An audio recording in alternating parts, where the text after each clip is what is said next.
안녕하세요. 오늘도 서연살롱을 찾아주셔서 감사합니다. 한 아이의 엄마이자 전업주부예요. 정확히는 육아 때문에 일을 쉬고 있어요.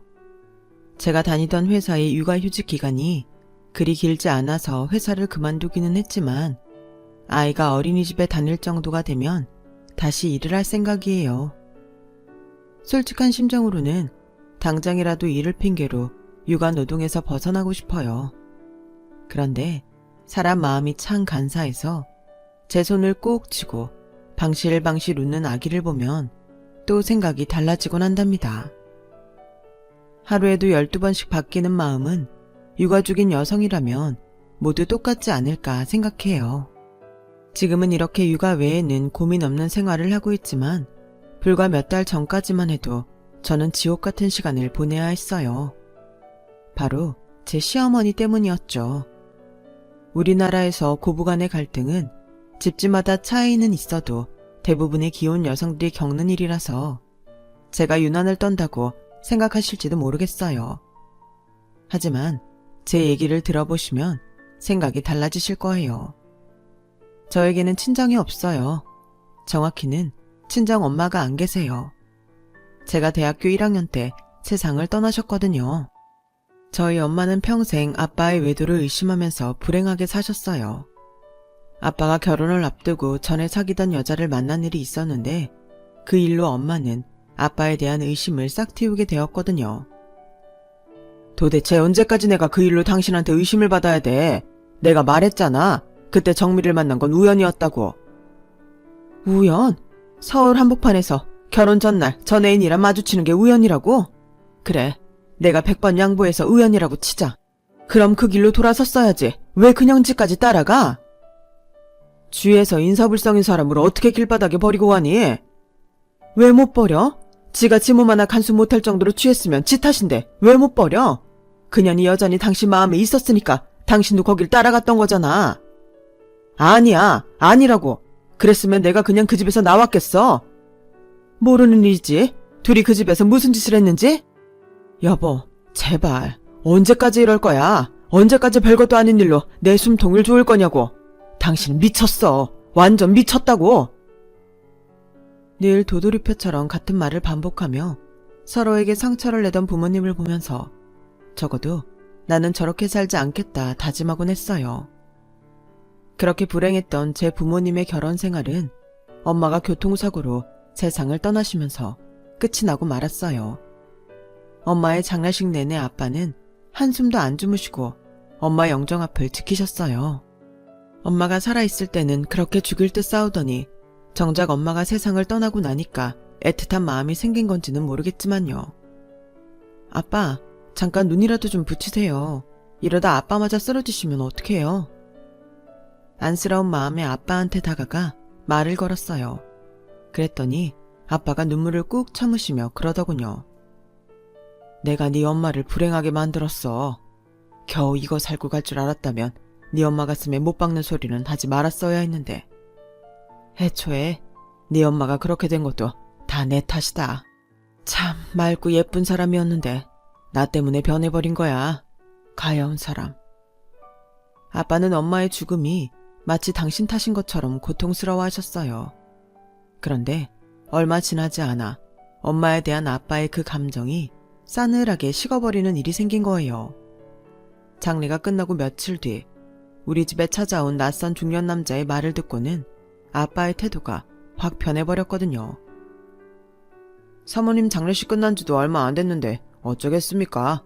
저도 참 죄송하긴 하지만 그래도 먹고는 살아야 하니까요. 그동안 사모님이 의뢰하셨던 윤정미 씨 뒷조사에 들어간 인건비랑 이래저래 들어간 돈이 한두 푼이 아니라서요. 매달 25일이 결제일인데 사고를 당하시는 바람에 지난달 비용을 못 받아서요.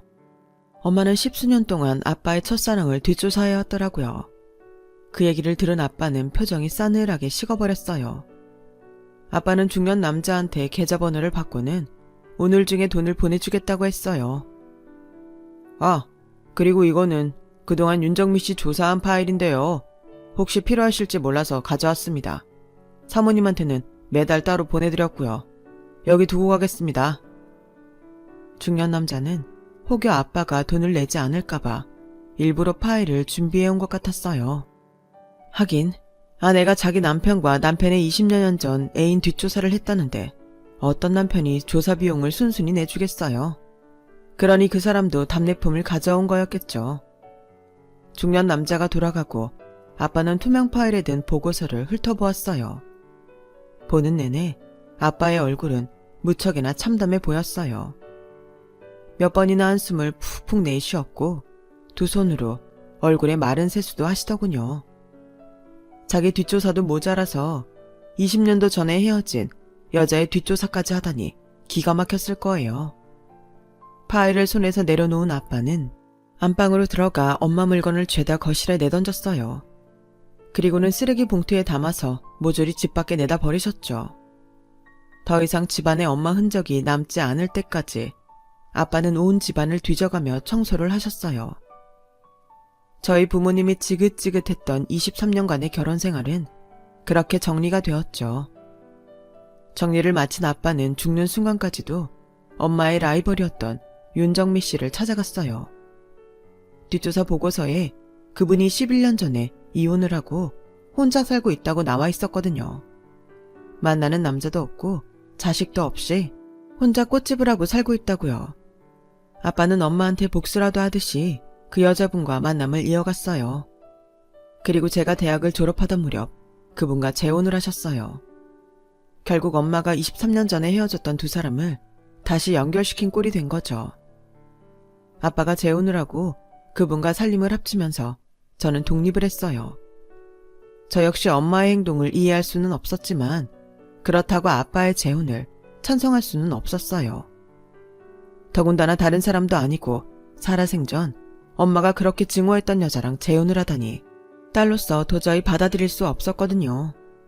그 두 사람과 한 집에서 얼굴을 맞대고 살 수는 없어서 따로 집을 얻어서 살겠다고 했더니 아빠는 별 말 없이 제가 취직한 회사 근처에 전셋집을 마련해 주시더군요.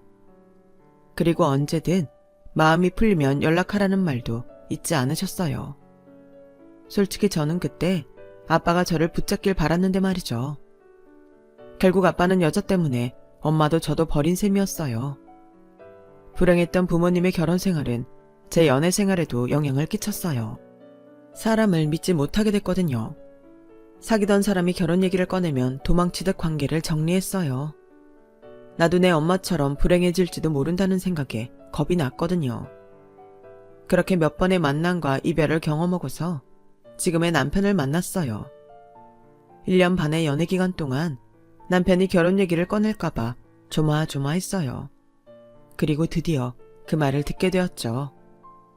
미안, 난 결혼 생각은 없어. 상대가 오빠라서가 아니라 결혼 자체가 하기 싫거든. 그러니까 결혼 상대를 찾는 거라면 난 아니야.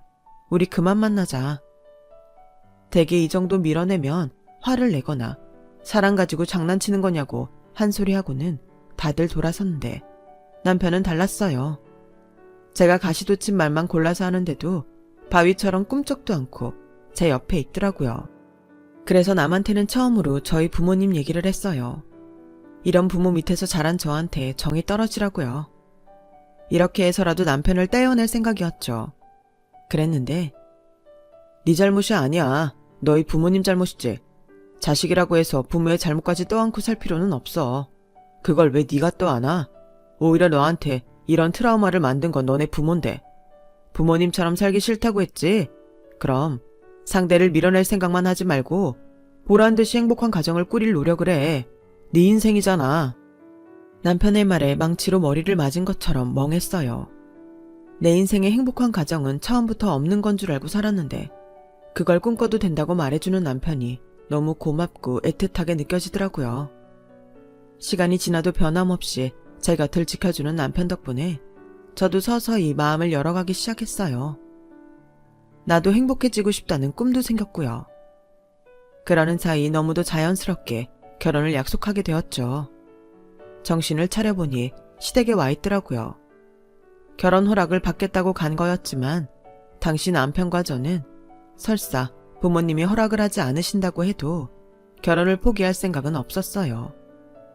남편이 장남이었던 탓에 시부모님한테 저는 첫 며느리가 되는 셈이었어요. 남편보다 3살 어린 시동생은 아직 만나는 여자도 없던 때였거든요. 아버님은 마치 당연한 수순처럼 제 부모님에 대해 물으셨어요. 엄마는 제가 20살 때 돌아가셨고 아빠는 연락이 끊어졌다고 말씀드렸어요. 언제고 제가 찾아 나서면 만날 수 있었지만 그때는 제 아빠의 존재를 알리기 싫더라고요. 아빠와 함께 따라올 아빠의 여자 때문에 더더욱 싫었거든요. 그랬더니 시어머니가 인상을 쓰시더라고요. 코 하나 침배 없네.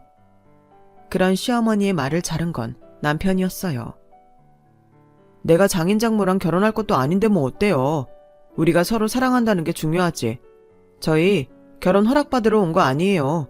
결혼하겠다는 통보하러 온 거지. 이놈의 자식이? 너 지금 부모한테 협박하는 거냐? 여자에 미쳐서 눈에 뵈는 게 없어. 엄마가 널 어떻게 키웠는데 이렇게 실망을 시켜. 여보, 당신도 입 다물고 있지 말고 한마디 해요. 어머님이 안달해도 아버님은 입을 꾹 다문 채 아무 말씀도 하지 않으셨어요. 그러다 무릎 위에 마주 잡고 있던 제 손을 보셨어요. 바들바들 떨고 있는 그 손을 보시고는 툭 던지듯 그러시더군요. 지들이 좋다는데 어쩌겠어. 딱히 긍정도 아닌 그 말이 제게는 격한 찬성처럼 들렸어요. 결국 저희는 어머님의 반대에도 불구하고 결혼을 감행했어요. 아버님은 무언에 지지를 해주셨고요. 덕분에 결혼 준비는 순조롭게 진행이 되었죠. 그러다 남편과 함께 결혼식장 예약을 하러 갔는데 식장 안을 둘러보다가 버진로드를 사이로 나란히 놓인 혼주석을 보게 됐어요. 순간 살짝 흔들리더라고요. 결혼식 당일 텅 비어있을 신부 측 혼주석을 떠올리니 창피함에 얼굴이 화끈 달아올랐어요. 간사한 마음은 지금이라도 아빠한테 연락을 할까? 저를 갈등하게 만들었죠. 하지만 그랬다가는 아빠의 여자도 함께 따라올 게 뻔했고 설사 결혼식 당일엔 오지 않는다고 해도 내 부모의 치부가 시댁에 알려질까 겁나서 마음을 접었어요. 제 우려와 달리 결혼식은 무사히 진행이 되었고 신혼여행을 다녀온 뒤 본격적인 결혼 생활이 시작됐어요. 아버님의 도움을 받아서 신축 빌라에 전세로 들어간 우리는 세상 부러울 거 없이 알콩달콩한 신혼을 보냈어요. 결혼을 반대했던 시어머니는 식을 올린 후로는 자포자기한 사람처럼 더는 제게 칼을 세우지 않으셨어요. 물론 명절과 시부모님 생신 때 시댁에 찾아가면 저를 투명인간 취급을 하긴 하셨지만요. 뭐 그 정도야 참을 수 있다고 생각했어요. 괴롭히지 않는 게 어디예요. 그때는 그마저도 감사하게 생각했는데 나중에 알고 보니 어머님이 제게 날을 세우지 않는 이유가 있었더라고요. 시동생이 꽤 괜찮은 집안 여자랑 결혼을 전제로 연애를 하고 있었거든요. 당신 마음에 드는 둘째 며느리를 들일 생각에 저 따위한테는 신경 쓸 시간이 없었던 거예요. 저희가 결혼을 하고 1년이 조금 넘은 시점에 시동생은 결혼을 했어요.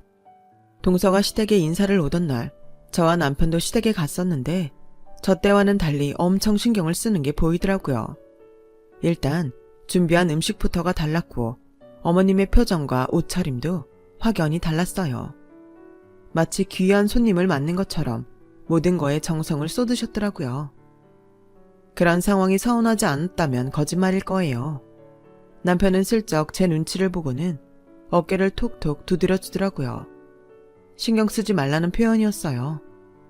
동서는 한국에서 대학을 졸업한 뒤 영국에서 석사학위를 받고 다시 한국 모교에서 박사학위를 땄다고 했어요. 현재 서울에 소재한 대학 몇 군데에 강의를 나가고 있다고 했죠. 교육자 집안 딸로 동서의 아버님도 대학 교수시고 할아버지도 지방의 모 대학 총장까지 지내셨다고 했어요. 동서의 친오빠도 미국에서 대학 교수로 있다고 했고요. 화려한 집안 스펙의 어머님은 마치 신분 상승 티켓이라도 거머쥔 사람처럼 좋아하시더라고요. 세상에, 어쩜 집안이 이렇게 귀티가 나니? 그런 집안에서 자라 그런가? 우리 둘째 며느리는 어쩜 이렇게 고상하니? 아가, 우리 집에 잘 왔다. 난 네가 아주 마음에 들어. 앞으로 고부가 아니라 친정엄마랑 딸처럼 지내자꾸나. 저와 동서가 자란 환경이 다른 만큼 시어머니의 반응도 완전히 달랐어요. 동서는 혼전 임신 중이었는데도 어머님께는 전혀 문제될 게 아니었죠. 요즘엔 그런 거 흠으로도 안 친다. 난 오히려 일찍 찾아온 축복이라고 생각해. 그러니 아가, 넌 그저 몸조리나 잘 하렴. 만약 제가 임신한 채 인사를 드리러 왔더라면 어머님이 어떻게 하셨겠어요? 안 봐도 비디오죠. 천박하다느니, 보고 배운 게 없어서 그렇다느니 날카로운 말들로 제 가슴을 후벼댔겠죠. 그런데도 동서한테는 혼전 임신마저도 흠이 아닌 축복이 되더라고요. 시동생의 결혼 후 어머님은 사사건건 저와 동서를 비교했어요. 비교라기보다는 잘난 작은 며느리를 핑계로 보잘것없는 큰 며느리를 상처 입히는 거였지만요. 넌 결혼한 지가 언젠데 애 소식이 없니? 변변치 못한 너 때문에 우리 집 서열이 엉망이 되졌니? 구제불능 같은 이라고. 넌 어쩌면 하나부터 10까지 내 마음에 드는 구석이 없냐? 그것도 체주라면 체주다. 동서의 혼전 임신은 저를 구제불능 며느리로 만들었어요. 그리고 얼마 뒤 어머님의 대단한 작은 며느리 사랑 탓에 저는 괜한 일까지 떠안게 되었죠. 큰애야, 너 노량진 시장에 가서 싱싱한 꽃게 사다가 게무침 좀 해라. 작은 애가 지난번에 네가 한 게무침을 먹어보고는 그게 자꾸 생각난다지 뭐냐? 아, 하는 김에 작은 애 좋아하는 육전도 좀 부쳐서 가져다 주고 새콤달콤하게 무침 부추도 곁들여서. 게무침을 시작으로 어머님은 저를 시켜 동서 입맛대로 음식을 해다 바치게 하셨어요. 음식 솜씨가 없는 어머님한테 저는 돈 안 들이고 편히 쓰기 좋은 도움이나 마찬가지였죠. 퇴근 후에 미친 듯이 서둘러 음식을 해다 바치거나 쉬는 날 모처럼 늦잠을 자려다가 어머님 전화에 동서 집으로 달려가기를 반복했어요.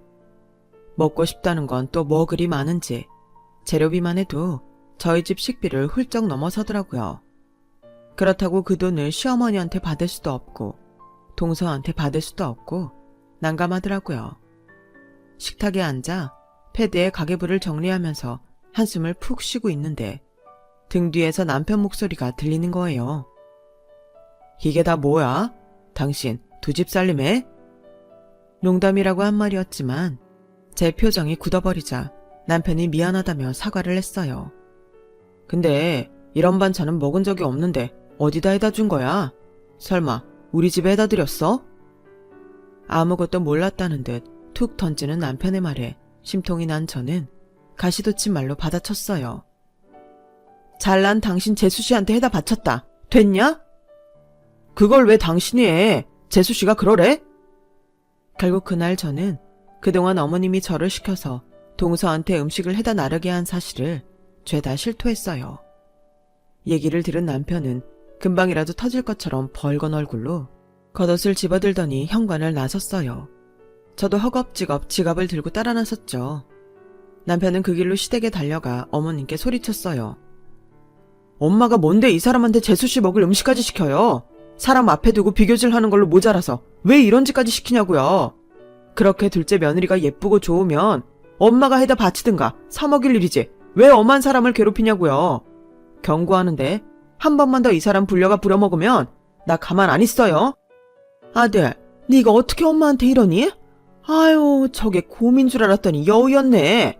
손아래 똥사한테 그깟 음식 몇 번 해줬다고 지 남편한테 나를 아주 못된 시애미로 만들어놨어. 이러니 집에 사람을 잘 들여야 한다고 그러지. 어디서 저런 게 들어와서는 집안에 분란을 일으켜? 그래, 알았다. 이 못된 시애미는 앞으로 입 꾹 다물고 죽은 듯이 살 테니 아들 너는 여우 같은 이 마누라 치마폭에 쌓여서 살아라. 아우, 내 팔자야. 죽어라 자식 키워서 이런 꼴을 당하네. 눈물까지 뚝뚝 흘리며 신세한탄을 하는 어머님을 보자 남편도 더는 말을 할 수 없었어요. 그때였어요. 남편의 호출을 받고 시동생이 달려왔더라고요. 남편은 시동생이 혼자 온 걸 보고는 화를 냈어요. 재수씨는 같이 안 왔어? 피곤하다고 자겠다고 해서 두고 왔어. 피곤해? 남의 와이프 실컷 부려먹고는 자기가 왜 피곤해? 너 재수씨한테 가서 똑똑히 전해. 한 번만 더 이 사람 불러다가 일 시키면 그때 내가 직접 찾아가겠다고. 그리고 그동안 니네 집에 들어간 식재료비 내역 보내줄 테니까 오늘 중으로 네 형수 계좌로 보내. 네 와이프가 먹을 음식을 왜 내 와이프가 돈 쓰고 해다 바쳐야 되니? 그리고 앞으로는 이 사람 네 집에 부르지 마. 또 한 번 그랬다간 내가 가서 니네 집 뒤집어 버릴 테니까. 알았어? 남편은 씩씩대며 저를 데리고 시댁을 나왔어요. 내가 괜한 말을 해서 미움만 더 사게 됐다는 생각에 남편한테 야속한 마음도 들었지만 반면에 날 지켜주려고 노력하는 남편이 고맙기도 했어요. 이런 이율배반적인 생각 탓에 집으로 돌아오는 차 안에서 저는 아무 말도 하지 못했어요. 신호 때문에 차를 세운 남편은 슬쩍 제 손을 잡더라고요. 복잡하게 생각할 거 없어. 아무리 내 가족들이라고 해도 당신한테 함부로 하면 안 되는 거야. 그건 내가 용납 못해. 남편의 말에 눈물이 툭 터져 나왔어요. 그래, 어차피 벌어진 일 걱정해서 뭐해. 난 그저 내 남편만 믿고 살면 되는 거야. 내가 노력해도 어차피 어머님한테는 미움만 받을 텐데 미움받자고 더 노력할 거 뭐 있어? 이참에 나도 포기할 건 포기하고 살면 되지. 마음을 그렇게 먹고 나니 오히려 속이 편하더라고요. 전처럼 어머님 앞에서 잘 보이려고 전전긍긍하지도 않게 됐고 동서와 비교하는 말에도 상처 입지 않게 됐어요. 한 귀로 듣고 그대로 흘려버렸거든요. 너는 떠들어라. 나는 내 인생 살란다. 이런 마음가짐으로요. 그러다 보니 그간 노력해도 안 되던 임신까지 됐지 뭐예요. 그동안 내심 아이를 기다려왔는지 남편은 저를 끌어안고 거실을 빙빙 돌기까지 했어요. 그리고는 본가에 전화를 해서 제 임신 소식을 전했어요.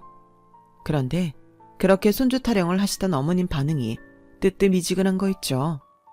결혼을 했으면 애를 갖는 게 당연한 거지. 그게 뭐 자랑이라고 이 밤에 전화를 해. 암튼 알았으니까 몸조리나 잘하라고 그래라. 스피커폰으로 흘러나온 어머님 목소리에 한참 들떴던 마음이 푹 꺼져버렸어요. 남편은 자기가 괜한 짓을 했다 싶었는지 좋은 말로 둘러대더군요. 엄마가 좋으면서 괜히 저러시는 거야. 신경 쓰지 마. 신경 안 써. 난 앞으로 우리 아기만 생각할 거야. 그러니까 당신도 내 걱정 그만해. 난 괜찮으니까. 그 말은 진심이었어요. 누가 뭐라든 난 내 가정의 행복만 생각하기로 했으니까요. 그러는 사이 동서는 출산을 했고 남편과 저는 동서가 지내고 있는 산후조리원으로 인사를 갔어요. 묵은 감정이 씻기지는 않았지만 그래도 축하해줄 건 축하해줘야 하니까요. 그런데 막상 가보니 동서가 지내는 방이 호텔처럼 너무 훌륭하더라고요. 거기다 나오는 음식도 훌륭하고 각종 마사지에 몸매 관리까지 해준다고 하더군요. 남편이 시동생과 잠깐 밖으로 나가자 동서는 대놓고 자랑을 시작했어요. 굳이 어머님이 여기서 쉬라고 하시더라고요. 비싸긴 해도 돈값 하는 것이라면서요. 꽤 부담되셨을 텐데. 어머님이 동서를 많이 아끼시니까. 그런데 이런 데는 비용이 얼마나 해? 뭐 옵션 선택에 따라 다르긴 한데 제 경우는 VIP룸에 풀옵션으로 해서 한 1,500 정도 되는 것 같더라고요. 1,500? 2주 산후조리 기간 동안 경차 한 대 값이 들다니 기함을 토할 일이었어요. 마침 그때 찾아온 어머님은 저는 눈에 보이지도 않는지 바로 동서한테 가셔서는 우리 교수 며느리 몸은 괜찮니? 귀한 몸인데 몸조리 잘해야지. 황금덩이 쓰다듬듯 동서 머리를 쓸어주는 어머님을 보니 더는 그 자리에 있기 싫어서 나왔어요. 누구는 귀한 몸으로 대접까지 받고 사는데 나는 임신을 하고도 변변한 축하 인사도 받지 못했다는 게 서럽더라고요. 내가 홀대받는 건 상관없는데 뱃속에 내 아기가 내 자식이라는 이유로 환대받지 못하는 건 참기 힘들었거든요. 그나마 위안이 되는 건 남편과 아버님이었어요. 남편은 제가 임신한 이유로 집안일은 물론이고 제가 먹고 싶다는 음식을 사다 나르느라 고생을 했어요. 하필 먹고 싶은 음식이 배달 어플에 없는 집 음식이라서 더더욱 그랬죠. 평소 무뚝뚝하던 아버님은 제 임신 소식에 다음날 꽃다발을 한아름 사들고 찾아오셨더라고요. 축하한다시며 봉투에 용돈도 담아주셨고요. 다른 거 생각할 거 없고 넌 그저 네 몸만 잘 챙기면 된다. 네가 건강해야 아이도 건강한 법이니까. 제 손을 꼭 잡아주시는 아버님 덕에 서운했던 감정이 녹아버렸어요. 이 집안에 남편 외에도 내 편이 있다는 사실이 큰 위안이 됐거든요. 시간이 흘러 임신 8개월이 넘어선 저는 회사에 휴직 신청을 했어요. 몸이 너무 무거워서 도저히 안 되겠더라고요. 출산일이 점점 다가오니 감정 조절이 잘 안 되는지 사소한 일에도 서운하고 눈물이 나고 화가 나곤 했어요. 호르몬 이상 탓이라고는 하지만 이런 저 때문에 옆에서 남편이 고생이 많았죠. 그런데도 묵묵히 참고 견뎌주는 모습을 보니 내가 결혼을 잘했다는 생각이 들었어요. 그러던 어느 날이었어요. 남편이 팜플렛을 하나 보여주더라고요. 여보, 산후조리 말이야. 여기 어때? 우리 집에서도 가깝고 후기가 괜찮더라고. 동서가 있던 산후조리원과는 시설도 프로그램도 차이가 많이 나는 곳이었지만 그만큼 가격은 저렴한 곳이었어요. 좋네. 거기로 하자. 말은 그렇게 했지만 내심 서운했어요. 아무리 제가 밉다고 해도 똑같은 며느리인데 어머님이 동서한테만큼은 아니어도 저한테도 뭐 하나는 해주실 줄 알았거든요. 그런데 어머님은 출산일을 앞두고도 아무런 말씀이 없으시더라고요. 바라지 말아야 실망도 안 한다는 걸 알면서도 말이죠. 그렇게 저는 출산을 했고 3.1kg의 아들을 낳았어요. 순간 돌아가신 엄마가 생각나서 한참을 울었어요. 얼마나 울었는지 병실로 돌아왔을 땐 눈을 뜨기 힘들 정도로 퉁퉁 부어 있었어요. 산후조리원으로 옮긴 이후로는 그곳 프로그램에 따라 움직였어요. 주변 산모들과도 많이 친해져서 이런저런 정보 공유도 했는데 그러다 보니 친정 엄마에 대한 얘기가 빠지지 않았어요. 그중에 유일하게 엄마가 없던 저는 부러운 마음을 내색 안 하려고 노력해야 했죠. 친정엄마들 뿐만 아니라 시어머니들도 며느리 사랑을 실천하셨는데 보석을 선물 받은 사람들도 있고 금일봉을 받은 사람들도 있더라고요. 저는 뭘 받았냐고요? 전 제 시어머니한테 미역국 10팩을 받았답니다. 그것도 아버님한테 한 소리 듣고 억지로 보내주신 거였어요. 네가 친정이 있기라니, 친정엄마가 있기라니, 그래서 내가 미역국 좀 사서 보냈다. 비싼 거니까 고마운 줄 알아. 남편을 통해 집으로 웬 택배가 도착했다는 말을 듣고 의아하던 참이었는데 어머님이 출산 선물이라고 보낸 거였더라고요. 동서한테는 1,500만 원짜리 산후조리원을 해주시고 저한테는 15,000원짜리 미역국을 보내주시다니 참 너무하시죠. 그때 결심했어요. 어머님이 차등을 두시는 만큼 저도 똑같이 갚아드리겠다고요. 그러던 어느 날 남편이 평소와 다른 표정으로 제 눈치를 살피더라고요. 연락 올 곳이 있는지 휴대폰을 살피면서요. 자기 왜 그래? 무슨 일 있어? 약속 있는 거면 가봐. 난 괜찮으니까. 그게 아니라 저기 여보, 누가 여기로 오기로 했는데 괜찮아? 뭐? 내 꼴이 엉망인데 왜 여기로 불렀어? 도대체 누가 오는데? 그때였어요. 남편의 휴대폰이 울렸고 남편은 잠깐 나갔다 오겠다며 방을 나섰어요. 그리고 몇 분 뒤 남편은 누군가를 데리고 방으로 들어왔어요. 남편이 데리고 온 사람은 저희 아빠였어요. 아빠를 보자 코끝이 시큰하더니 나도 모르게 눈물이 흐르더군요. 평생 안 보고 살 거라고 굳게 다짐했었는데 이제 내 아빠도 아니라고 마음에서 도려냈었는데 아빠 얼굴을 보는 순간 모든 게 다 사라져버리고 아이처럼 눈물만 터졌어요. 아빠는 제게 다가와 손을 꼭 잡아주시곤 한참을 말없이 앉아 계셨어요. 마침 수유 시간이 돼서 아이를 방으로 데려오자 아빠는 그제야 한바구음을 보이시더라고요. 너 태어났을 때랑 많이 닮았구나. 아빠는 손주한테서 눈도 못 떼신 채 바라보기만 하셨어요. 아빠, 한번 안아보실래요? 그 말에 아빠는 기다렸다는 듯 손주를 안으셨어요. 그리고는 참았던 눈물을 쏟으시더라고요. 그날 아빠와 저는 별다른 대화는 하지 않았지만 가슴에 쌓여있던 응어리는 많이 녹아버렸어요. 아빠는 그날 이후에도 산후조리원을 찾아오셨고 제가 산후조리원을 나오고도 종종 집에 찾아오셨어요. 그동안 못한 아빠 노릇을 대신해 외할아버지 노릇을 하시려는 듯 손주가 쓸 침대며 옷, 장난감, 심지어 아직 읽지도 못하는 동화책까지 매번 한 알음씩 사다 나르셨어요. 나중에 남편이 그러는데 산후조리원비도 아빠가 내주셨다고 하더라고요. 그렇게 아빠와 왕래를 다시 하게 된 저는 엄마의 부재로 허전했던 마음이 조금은 채워지는 것 같았어요. 시어머니의 편향된 둘째 며느리 사랑에도 신경이 덜 쓰일 정도로요. 시간은 흘러 동선의 아기 돌잔치가 다가왔어요. 동선은 내가 굳이 알고 싶어 하지도 않았는데도 전화까지 해서는 이번 돌잔치 비용도 어머님이 대주신다고 자랑을 해대더군요. 예전 같으면 그 말에 가슴이 싸했겠지만 이제는 나한테도 든든한 아빠가 있다는 사실에 그리 신경이 쓰이지는 않았어요.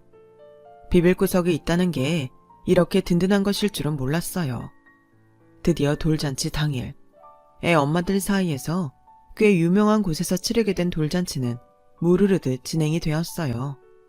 그리고 드디어 돌잔치의 하이라이트인 돌잡이가 시작되려는 그때 문 밖이 시끄럽더라고요. 그리고 이어 한 중년 여성이 문을 박차고 식장으로 들어왔어요.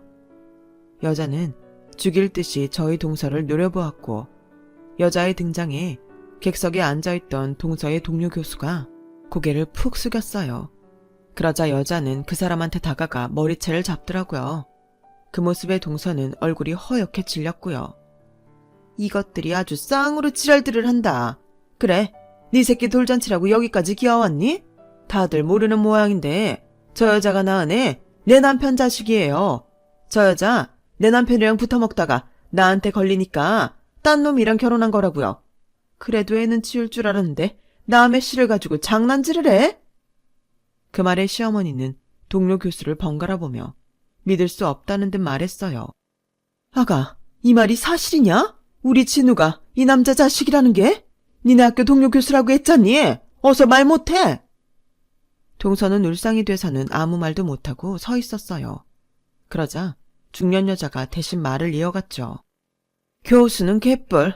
돈 주고 교수 자리 산 내 남편이나 부모 덕에 교수 자리 꿰찬 처년이나 강단에 서면 안 되는 쓰레기들이에요. 학생들 가르칠 생각은 않고 배웠다는 것들이 더러운 짓은 다 하고 살았다고요. 아주머니 아들이랑 사귀면서도 내 남편이랑 모텔 드나들던 년이라고요. 손주 얼굴을 보세요. 아주머니 아들 닮은 구석에 있나? 여기 앉아있는 내 남편 얼굴이랑 반박인데 모르시겠어요? 그래놓고 이 자리에 뻔뻔히 와서 앉아있는 꼴이라니. 니들 정말 대단한 인간들이다.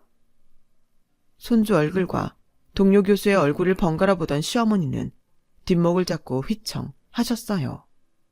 그리고는 기를 쓰고 동서한테 다가가서는 머리채를 잡곤 욕설을 퍼부으셨죠. 이 더러운 년이 어디 감히 내 아들 인생을 망쳐. 그동안 내가 너한테 얼마나 잘해줬는데 은혜를 원수로 갚아? 죽어라 이년아. 그러자 동서도 지지 않고 시어머니를 밀치며 말했어요. 은혜 같은 소리 하시네. 무능한 당신 아들이랑 살아주는데 그 정도는 당연한 거 아니에요? 나 아니었으면 어머님 아들 회사에서 잘렸어도 진작에 잘랐다고요. 내 인맥 아니었으면 영업 실적도 못 따냈다고. 잘난 교수 남편으로 살면서 은혜 받고 산 건 내가 아니라 당신 아들이란 말이에요. 막장 드라마 같은 이 상황에 하객들은 휴대폰을 들고 동영상을 찍기에 바빴고 시동생은 우는 아이를 달래랴 울분을 터뜨리랴 난리도 아니었어요. 폭풍처럼 돌잔치를 휩쓸고 지나간 사건으로 결국 시동생은 이혼을 하게 되었어요. 동서와 동료 교수 앞으로 소송도 시작했다고 하더군요. 그리고 그 무렵부터 어머님이 저를 대하는 태도가 달라졌어요. 시동생의 이혼 때문은 아니고 제 친정 아빠의 재력을 알아버린 탓이었죠. 없는 줄 알았던 사돈이 나타난 것도 놀라운데 돈까지 많다니까 땡 잡았다 싶었던 거죠. 동서를 두고 고귀한 집안 딸이라며 저랑은 태생부터가 다르다고 사람 기를 죽이던 어머님은 당신이 언제 그랬냐는 듯 저한테 살갑게 구셨어요. 얼마 전에는 뭘 하시는지 아세요? 아가, 너 이제 회사 복귀도 해야 할 텐데 우리 정우 봐줄 사람이 필요하지 않겠니? 그래서 말인데 내가 네 아들 키워주마. 시어미도 따지고 보면 엄마 아니겠니? 우리 지나간 일은 있고 고부지간이 아니라 친정엄마랑 딸처럼 살아보자꾸나.